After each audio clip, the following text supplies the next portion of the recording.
эфире телеканала «Актуальное интервью», в студии Кристина Якупова.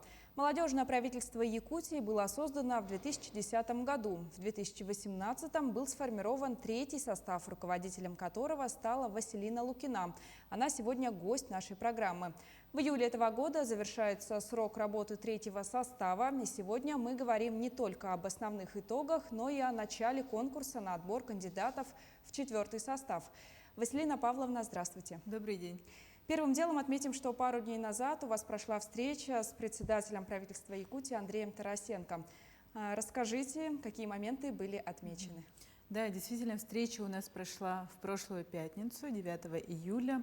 Мы подвели итоги работы за 3 года. С 18 по 21 год мы работали на общественных началах, рассказали об основных реализованных проектах и в целом подвели итоги, обозначили планы по формированию нового состава. Уже вот на днях начнет формироваться новый состав. Молодежное правительство Якутии по итогам работы за 2019 и 2020 годы стало победителем в 2 номинациях. Лучшее молодежное правительство России и лучшая проектная деятельность. По каким критериям проводилась оценка? Каждый год Ассоциация молодежных правительств России подводит итоги года, формирует такой рейтинг. В этом рейтинге участвуют молодежные правительства всех регионов России. На 2020 год, если считать по количеству, то в рейтинге участвовало более 70 регионов страны.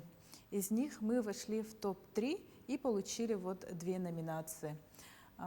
Конечно же, для себя мы отметили самый положительный момент – это то, что мы победили в номинации «Лучшая проектная деятельность», потому что раньше в этой номинации мы не побеждали, и целенаправленно, начиная с 2019 года, мы усилили именно данное направление, то есть проектную деятельность, и то, что в 2020 году мы победили в данной номинации, стало своего рода подтверждением того, что мы идем в правильном направлении.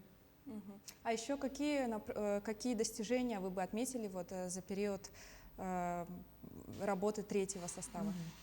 В 2018 году, когда мы только начинали, мы сразу победили грант Росмолодежи и стали организаторами Дальневосточного съезда молодежных правительств, который прошел в сентябре 2018 года здесь, в Якутске. И после этого в 2019 году мы решили у себя создать молодежный проектный офис. Этот молодежный проектный офис в течение 3 лет занимался обучением молодежи. Мы обучали молодежь основам социальной грамотности и также помогали упаковывать молодым людям, молодежным общественным организациям их идеи в виде проектов. Они участвовали с этими проектами в различных конкурсах, в том числе побеждали гранты. И в итоге в 2019 году мы решили принять участие во всероссийском конкурсе «Проектный Олимп». Он проводится аналитическим центром при правительстве России. И в этом конкурсе наш проектный офис занял 2 место. И в 2019-2020 году также наши проекты становились победителями различных федеральных конкурсов. Наш проект «Академия лидера» победил во всероссийском конкурсе молодежных проектов.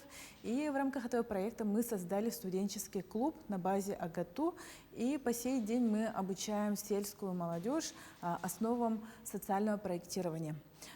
Также в прошлом году наш новый проект «Республиканский форум сельской молодежи» стал победителем гранта Фонда президентских грантов. И мы планируем в конце этого года провести форум с участием молодых глав сел, молодых депутатов сел и молодых специалистов сферы сельского хозяйства. А есть ли такие проекты, которые реализуются сейчас? Да, несмотря на то, что у нас третий состав завершает работу в июле, мы не завершаем наши проекты. То есть те проекты, которые мы только начали или которые продолжаются, мы обязательно их доводим до конца.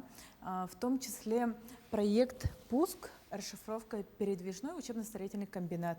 Этот проект был поддержан Андреем Владимировичем Тарасенко с Министерством образования, Госкомзанятости, Министерством строительства. И суть заключается в том, что мы отправляем в улусы специально оборудованный автобус, в котором находятся учебные мастера, и они обучают на местах населения рабочим профессиям. По итогам обучения обучившиеся получают соответствующие удостоверения о рабочей профессии. Этот проект мы начали в этом году совместно с Центром опережающей профессиональной подготовки. В этом году как пилотный улус впервые присоединились горный улус, так как у них в связи с играми Манчары были построены ряд социальных объектов и была высокая востребованность на рабочие профессии. И вот мы первым потоком обучили 16 человек по профессии сварщик. Они получили удостоверение. После обучения некоторые уже начали работать по соответствующей профессии. А какие основные итоги кадровой работы? Кадровая работа у нас также шла по нескольким направлениям. Но в первую очередь мы повышали квалификацию членов молодежного правительства, резерва молодежного правительства.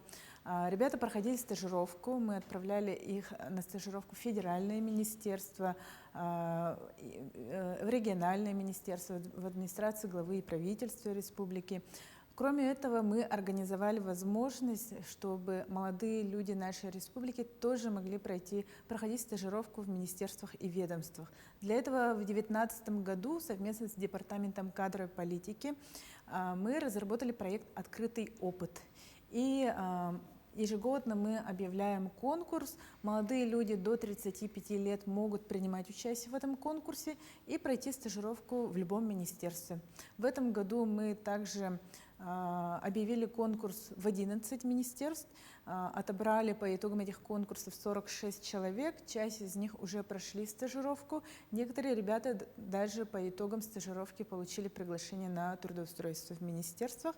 Но этот проект тоже будет продолжен, он показал свою актуальность. Я уверена, что новый состав, 4-й состав тоже займется этим проектом. А насколько активно молодежь принимает участие? Да, очень активно принимали участие. В основном это как раз-таки молодые люди, которые уже работают в каких-то предприятиях, да, в различных отраслях. И им было интересно посмотреть изнутри, как работают органы власти. Да. Не обязательно они шли для того, чтобы получить работу. Для многих первая причина, почему они подавали заявку на стажировку, это получение опыта, налаживание полезных связей в своей отрасли, ну и, как я сказала, посмотреть изнутри процесс. А вот вам что лично дало молодежное правительство? Ну, я в молодежном правительстве уже 6 лет. Пришла я в 2015 году, тогда был сформирован 2-й состав.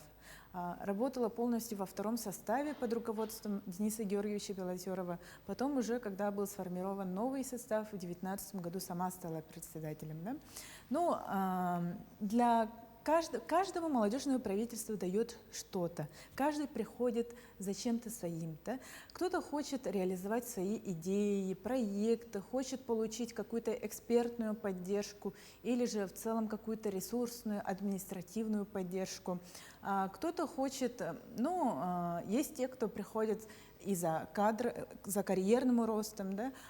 Есть те, кто приходит, чтобы познакомиться с такими же инициативными ребятами, у которых тоже есть какие-то идеи.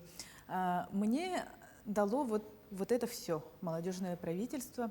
Ну и, наверное, самое главное за эти 6 лет я поняла свое предназначение. Потому что в 2015 году, когда я пришла в молодежное правительство, я была инженером, я работала цифрами, бумагами, занималась общественной деятельностью. Да? И в последующем, именно работая в молодежном правительстве, я поняла, что общественная деятельность – это вот именно мое предназначение. Сейчас я работаю с молодежью, с общественными организациями, и мое предназначение – работать с людьми. А любой может попасть в молодежное правительство? Вот какие качества важны? Возраст от 18 до 35 лет. Самое главное качество – это наличие какой-то идеи или проекта в любой отрасли, и желание реализовать этот проект, ну и наличие какого-то вот все-таки опыта, не обязательно общественной деятельности. Возможно, кто-то просто профессионал в своем деле, да? Даже если он не занимался общественной деятельностью. Возможно, кто-то умеет проводить какие-то мероприятия. Возможно, кто-то хочет развивать свои компетенции как управленец. Это могут быть абсолютно разные ребята, которые будут объединены молодежным правительством. Но самое главное – это желание сделать что-то полезное для республики. А вот действительно сейчас, вот посмотрев наше интервью, многие, наверное, захотят попасть в молодежное правительство. Вот как попасть в ваш состав? Мы уже разместили объявление на сайте молодежного правительства malpravsahagov.ru. Там бланк анкеты, нужно заполнить эту анкету, отправить на почту молодежного правительства до конца лета, то есть до 31 августа. Далее в сентябре будет проходить собеседование. Будет конкурсная комиссия, и на собеседовании надо будет рассказать о своем проекте. Это может быть проект в любой отрасли, может быть даже вот не готовый проект, а идея проекта, да? Если эта идея покажется экспертам конкурсной комиссии интересной, и, возможно, молодой человек сможет реализовать этот проект в составе молодежного правительства, по итогам вот конкурсного отбора 27 человек войдут в состав молодежного правительства. Потом 3 человека дополнительно будут добавлены по итогам республиканского кадрового конкурса «Таланты Якутии». Василина Павловна, спасибо, что ответили на наши вопросы. Я напомню, итоги деятельности 3-го состава молодежного правительства республики и объявление о наборе в новый состав мы поговорили с председателем молодежного правительства республики Василиной Павловной Лукиной. Оставайтесь с нами.